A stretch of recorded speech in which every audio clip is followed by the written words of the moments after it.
Should you stay or should you run? Because right now, those might feel like the only two options anyone's giving you.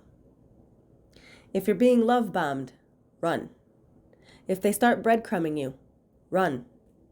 If they go hot and cold, say everything right, but don't follow through, pull you in and then disappear, run.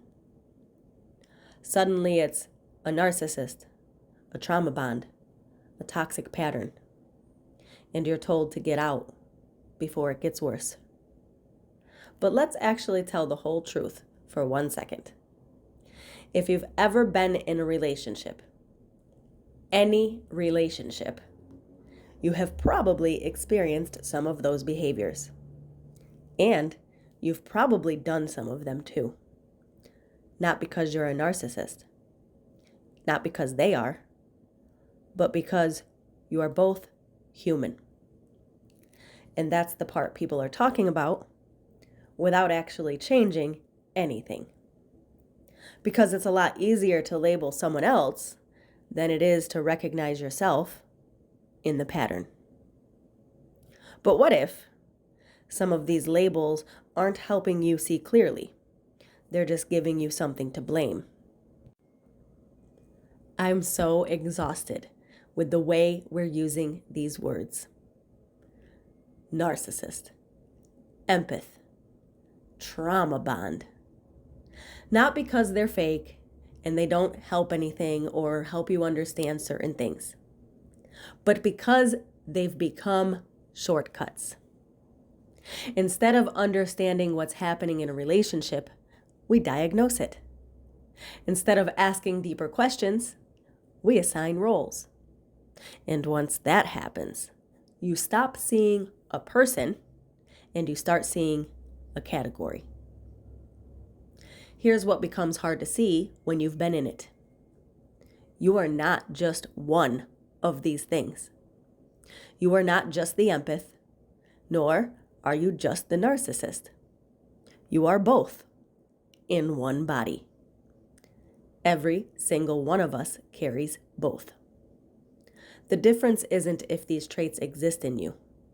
It's which ones you're aware of and which ones you've assigned to someone else. The part of you that can deeply feel, overgive, overextend, that's in there. And the part of you that can center yourself, protect yourself, choose yourself, even at the expense of someone else, that's in there too. And depending on the relationship you're in, one of those sides will get activated more than the other. If you lean more empathetic, chances are you're going to find yourself with someone who forces you to confront your lack of boundaries. Someone who makes you feel like you're giving too much. Not because they're the narcissist sent to destroy you, but because that dynamic exposes something in you that hasn't been claimed yet. Your voice, your limits, your ability to say no. And if you lean more ego-driven, you're going to find yourself with someone who forces you to soften, to consider someone else, to feel beyond yourself. This is what relationships do. They reveal. They don't just validate who you are, they challenge what you're not fully embodying yet. But instead of seeing that, we've created villains. Narcissists are strategic. They know what they're doing. They're choosing to hurt you. And sometimes, yes, that is true. But not at the level the internet makes it seem. Because to be clinically diagnosed with narcissistic personality disorder is actually pretty rare. Most people you're calling a narcissist aren't that. They're just human, unaware, patterned, reactive, avoidant, just like you've been at times too. And here's another unpopular opinion. Empaths can do harmful shit too. Overgiving to control outcomes, people-pleasing to avoid abandonment, saying yes when they really mean no, and then building resentment. That's not innocent. That's not pure. That's participation, even if you didn't realize it at the time. And if you don't see that, you'll keep calling it love while it keeps hurting you. So now, instead of truth, we have blame. And blame just continues the cycle, and it keeps you right where you didn't want to be in the first place. Because as long as it's all them, you never see you. So then, people leave. They go no contact. They detach. They separate. And oftentimes, that is absolutely necessary. But where we get it wrong is we think separation means we're done. We think no contact means we're healed. We think because they're no longer in our lives, the pattern is gone. It's not. Because you're not separate from what you experienced.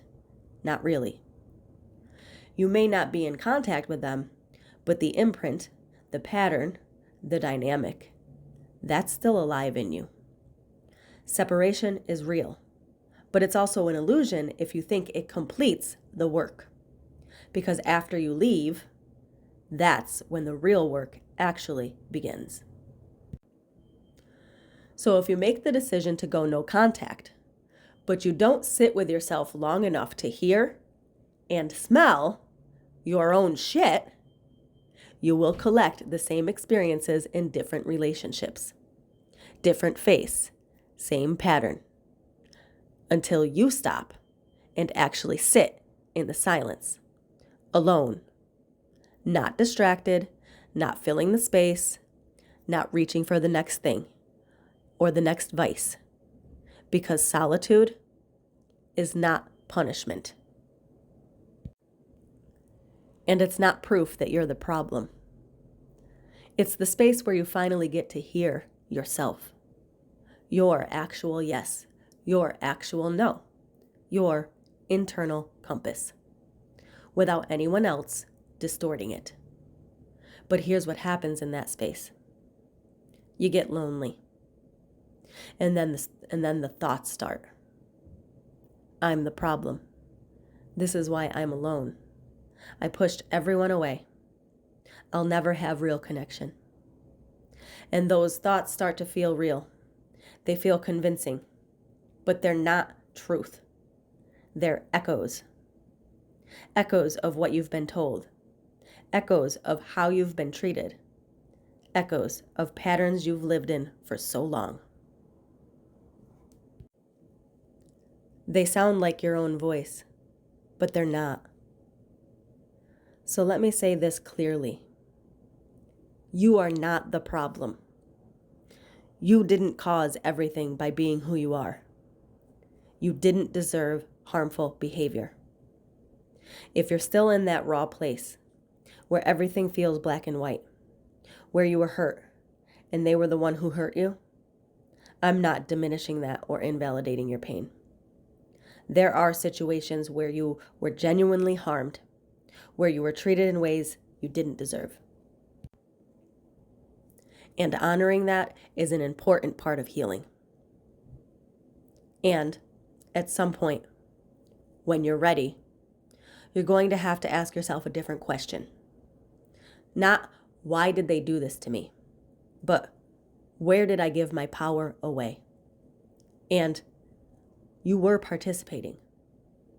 Not as the cause, but in the ways you stayed silent, overgave, avoided truth, played small, said yes when you meant no, and stayed when you already knew. Not because you're broken, but because you were trying to keep something intact. And that distinction is key, because if you don't see that part, you can't change it. So this isn't really a question of should you stay or should you run. That question is incomplete. The real question is, what is actually happening here? And what is my role in it? Not to blame yourself, but to see clearly. Because once you see clearly, your decisions change. Not from fear, not from labels, not from what the internet told you, but from your own authority and self-awareness. Not everything is narcissism. Not everything is trauma bonding. Some of it is just two people meeting at the edge of what they haven't learned yet. And if you leave without seeing yourself, you'll meet that edge again, somewhere else, with someone new. So yes, leave when you need to. Detach when it's necessary. But don't confuse distance with completion, because the relationship may end, but the pattern only ends when you finally sit alone in silence long enough to see your own.